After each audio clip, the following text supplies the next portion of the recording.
Hi there, everybody. My name is Kate, and welcome to my channel, Trinergy Awakens Naturally. And I should have pre-flighted myself. All of a sudden, hair just jumped right in there. Okay, so I want to talk to you about something I came across the other day. I had not heard of these people. They are conjoined twins. They were conjoined twins. They recently passed away. Their names are Lori and George Schappell. And they were born both gendered as females. However, George decided at some point in their life, before their passing recently, that he wanted to identify as a man. So that's how that gets wrapped up, so you don't get lost somewhere. But it's really not about understanding the issue of being conjoined or being male or female or how we identify or anything like that. It was more about the absolute amazing story of when I watched this and listening to them and hearing them talk about their own sovereignty as individual people. So much power came from watching them speak about one another and speak to the interviewer as if the other one wasn't even there whenever they were speaking about my life. It wasn't like we. It was I this and I that. And the interviewer said, well, how do you do this? How do you maintain such separate identities? And they kept saying, both of them said over and over and over again, that it's about respect for this individual person. We are conjoined. However, we don't share, everything. We're not one person that's sharing two bodies. We are two separate people who share parts of one body, and that's it. We have separate identities, we have separate preferences, we have separate likes and dislikes. And so it went so far as even to say that they showered independently, if you can imagine such thing. They did. The way that their physicality was such that one could stand, the other could not, because of spina bifida, which rendered that person unable to walk. And so that person was scooted around like on a raised wheelchair of some kind, or platform of some kind, that or the other one carried his sister. So it was really quite amazing. And they were 62 when they passed. So they had a lot of time to really get very good at what they were doing. But when they showered, one would excuse me, predominantly step into the walk-in shower and then pull the curtain over, and the other would just wait. And they also talked about, to give privacy. They were very clear about that each one of us needs our privacy, and it's already pretty intimate up in here, but we have respect one another, that we need our privacy. We're not just one human being. We're two separate creatures here, and we recognize that and honor that in one another. And they went so far as to say, too, that we share separate rooms. We sleep in alternating rooms. She has her music room where she practices and she sings, because the one was a country western singer who did a Reba McEntire cover that I'll put down below. And the other was a 10-pin bowler. So, I mean, imagine what it would be like to have to be forced to sit with someone who was practicing music again and again and again and again. I can promise you, as a musician and as a classically trained singer, when I had to go through difficult passes and sing them 12,000 times, I didn't even want to be hearing it. So I can't imagine, having someone who was forced to sit with me and be a part of me during that whole experience while I was training and, getting through periods that I needed to perfect. And likewise, it wasn't stated, they didn't say this, I'm just saying from my own personal experience and observing this, how I would feel in that.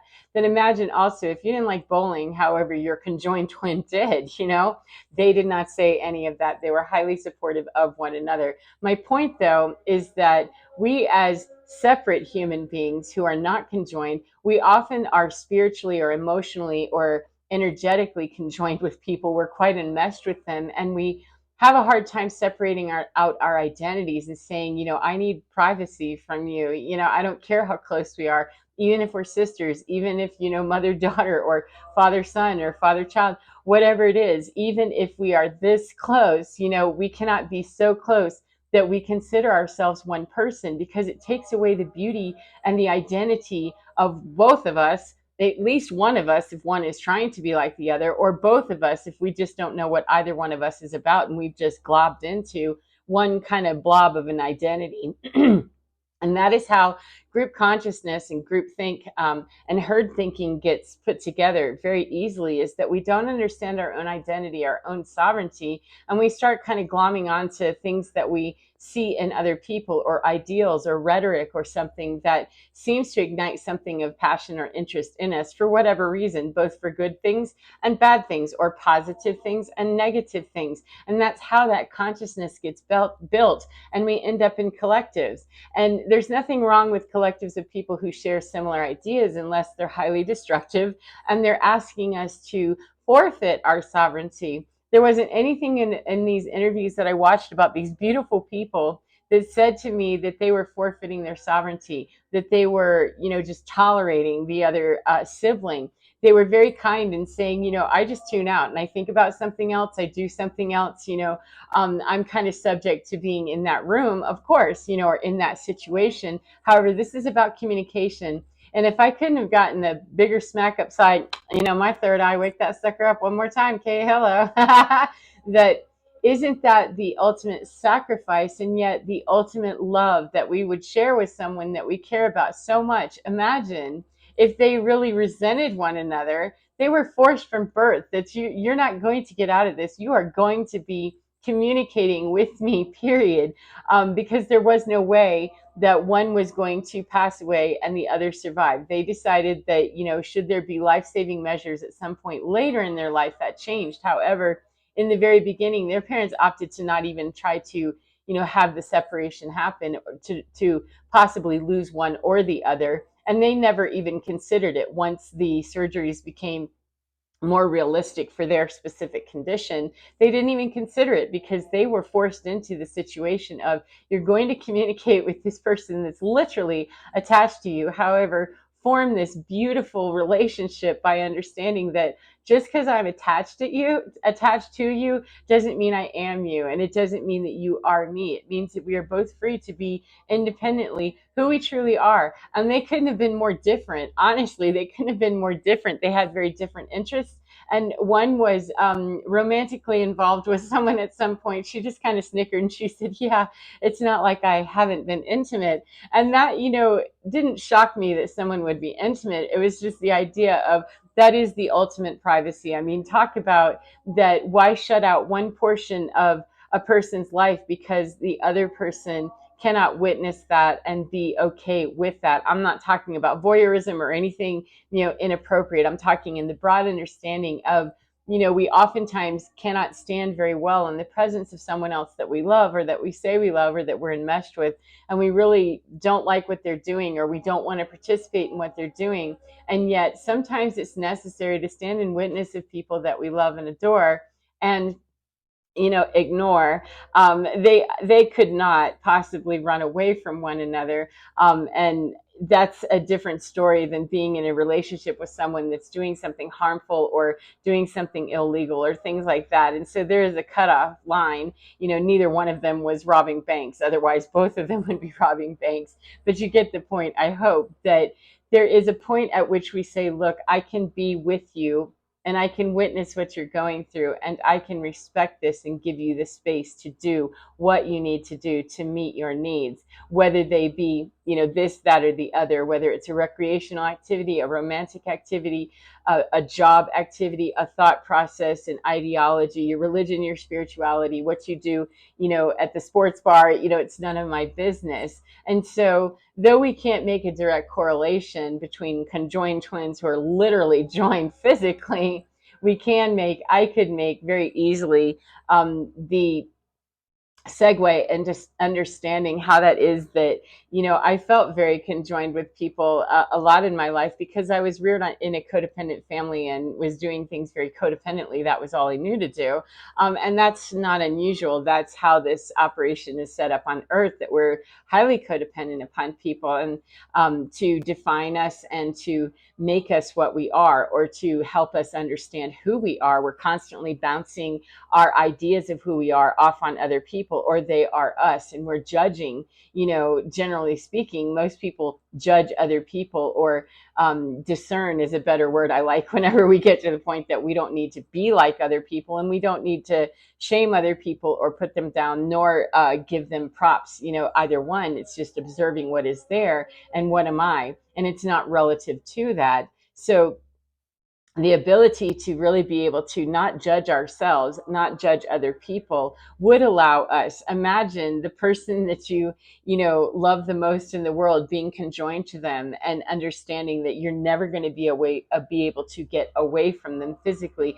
Could you do that? Could you be in that relationship so tight and so up close and personal, and still give that person their space to be whomever they are? To sit in a room while someone's practicing and be off somewhere else. I just think about something else and I tune it out. That's an incredible amount of discipline. And to me, that's a very Buddhist Zen, middle road kind of way, the quiet way of being able to say, I need to go away now, and I'm going to take this opportunity to develop my mind in another direction, to think about this, or sleep, or do whatever, but not be chewing on the fact that I'm bored, I don't want to be here, I shouldn't have to, this isn't fair.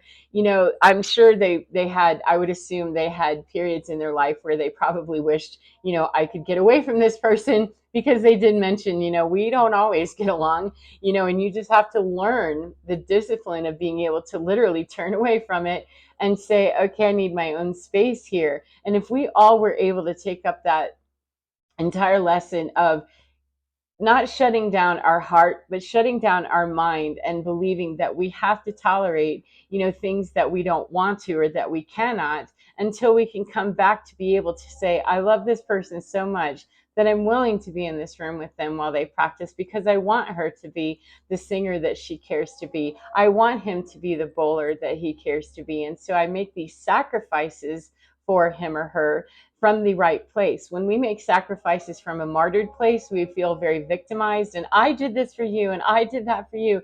I didn't get any of that from either one of them. It was they actively chose, because they understand how selfish would it be of me to know that that's her dream, that's his dream, that's their jam. How selfish would I be to not support that without being victimized, and without being so completely emotionally invested in it that I care one way or another about what they're doing to meet their needs. It does turn in, as I said, it does turn into a problem when we're helping people meet a dream of, being a drug addict, or doing engaging in criminal activity, or being unkind to themselves, or being unkind to us. That is not supporting someone in something that I find healthy. That's part of that enmeshment, is that not setting up the appropriate boundaries. But these people, they really showed to me what it was to understand emotional boundaries, which are pretty much the same in many ways to energetic boundaries, that where I'm going to devote my time, how I'm going to align in my mind with this, how I'm going to process this situation, how I'm going to process our relationship, how I'm going to establish my space versus your space. It's not something that humans know very well right now. We judge a lot. We bounce, comparative study off of one another constantly. We're always looking for, what's the better thing of this? I could be doing better, or I am doing better.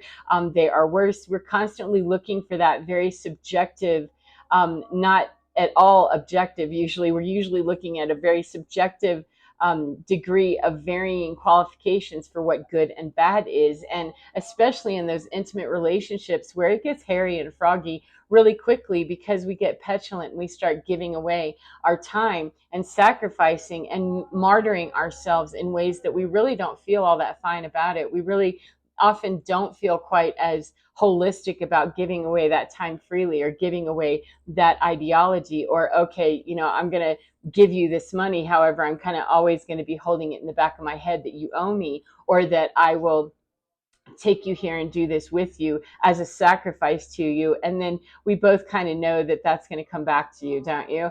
And that you owe me later to compensate for the fact that I did this for you, then come do this for me. And that makes it very difficult to try to be in a relationship with people. And these women, this man and this woman, they demonstrated to me so clearly that it is quite possible to have separate identities and literally be sharing some portion of the same body that they can never escape. They could never escape from one another. However, they had boundaries that they escaped from one another all the time, and they really didn't need to escape. They needed to just get control of their mind and be able to say, this is her time, this is his time, it is not mine, and I'm not so selfish that I'm going to stand in the way of that development that he wants to play this way, she wants to play this way. That is the love I have for this person. So anyway, I hope that's been helpful to you in some way, and I hope you can use some portion of that and enjoy your day, whatever part of the day you're in. And remember, get within your skin, because you're divine. It is so, so, so, so magical and so, so fine. And it's so interesting. There's so many facets to us that when we're busy trying to be like other people or trying to outpace some, you know, I don't know, a hurdle here out in 3D, yeah, there's some things that are cool to achieve and things to do. However, most of the stuff that we're thinking makes us successful or makes us look, okay, who are we looking okay to, and what is success to us? I looked at those people and thought that's as successful as it gets, is to be able to offer that kind of holistic giving and compassion to a partner or to a friend, to a sibling, to a parent, to a child, to whomever, to humanity in general, that I offer as holistically and purely and sweetly as I have to offer. And I know when it's my time to receive as well. And I'm not butthurt about either side of that occasion or those occurrences, because I've worked on myself and my mind about how I'm not a victim to this situation. I am simply waiting for my turn. And that's fair game. So anyway, I hope that's helpful for you, as I said, and get in with your, goodness gracious, get into your skin and enjoy your divine, because you're divine. It is so, so, so, so lovely and so, so fine. Take care of your gorgeous selves, and I will see you again next time. Goodbye, my beautiful friends. Mwah.